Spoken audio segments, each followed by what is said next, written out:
Hello and welcome back to another episode of Fragments of Physics. Really exciting topic this week of the photoelectric effect, and this is certainly an A-level topic now, but it's also just quite interesting. So if you're here just for fun, enjoy that too.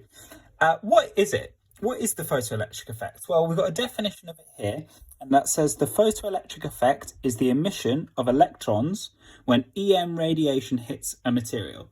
So, for example, here I have my ultraviolet light lamp, and when that light, that EM radiation hits the material, electrons are shot off.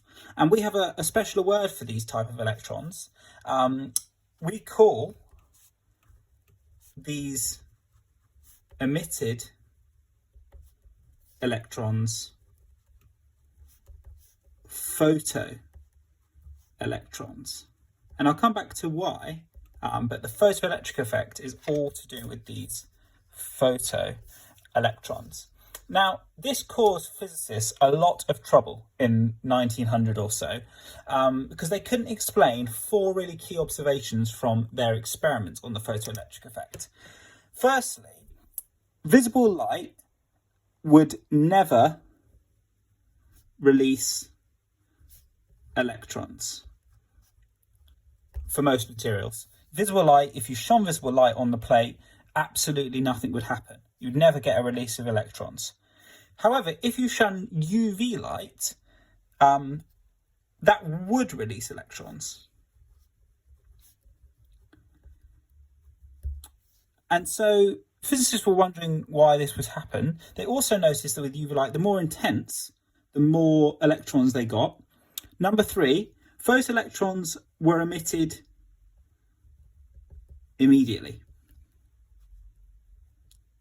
There was no delay between turning this lamp on and having these electrons come off. And that's a problem for waves. I'll explain why in a minute. And last one, increasing intensity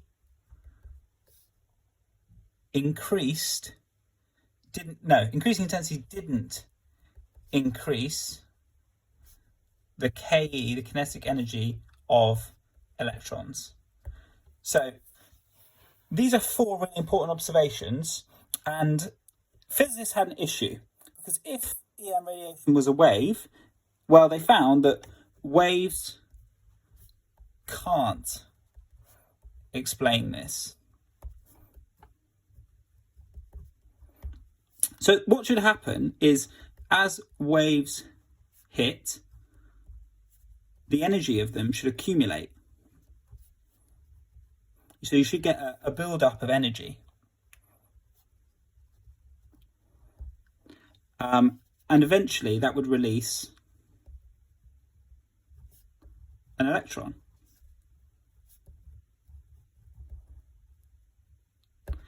And that should work for any type of radiation, any intensity of radiation. Eventually, if you shine enough of radiation on, you transfer more and more energy and it should release an electron. But visible light never released electrons. It didn't matter how long they shone it for, it never worked. And the photoelectrons were emitted immediately under UV light. There was no accumulation effect. And increasing intensity didn't increase the kinetic energy. So waves just could not explain it. And what Albert Einstein did is come up with a photon-based solution. And last week we met photons and called them particles of light. And I'm going to give you an analogy. Let's say you're playing mini golf. This is a golf club, a golf ball. You've got a little slope to get up the hill. If you tap that golf ball with a little bit of energy, it might roll to the slope and come back down. If you tap it with a little bit more energy, it might get halfway up the slope. Tap it a bit more energy, it might get nearly to the top, but then eventually come back down. And so eventually you need to have a minimum energy into that golf ball to get it up to the top of the slope and stay there. And Einstein applied this idea to the atom. He said, well, what if electrons in an atom are in little wells, or what they call potential wells, and they need a minimum amount of energy to get up and out of the atom? And so his key idea was that, well, EM radiation doesn't come in these waves, it comes in photons. And the key idea that he said is that each photon interacts with one electron. And so there has to be a one-to-one ratio between the photons and the electrons. One photon interacts with one electron. And so what he's saying is that therefore, a photon, if it doesn't have enough energy to get the golf ball up the hill, it won't do anything. And that's why visible light never releases electrons. But if it does have enough energy, it will be able to release it. And so it only depends on the energy of the photon. And that's why UV light would release electrons. There's more energy. He defined this minimum amount of energy to get the electron out as the work function. The work function can be defined as the minimum energy required by a photon to emit a single electron from the surface. And I'll fit that in there. And he gave it this symbol theta. And that theta is an energy value, usually an EV.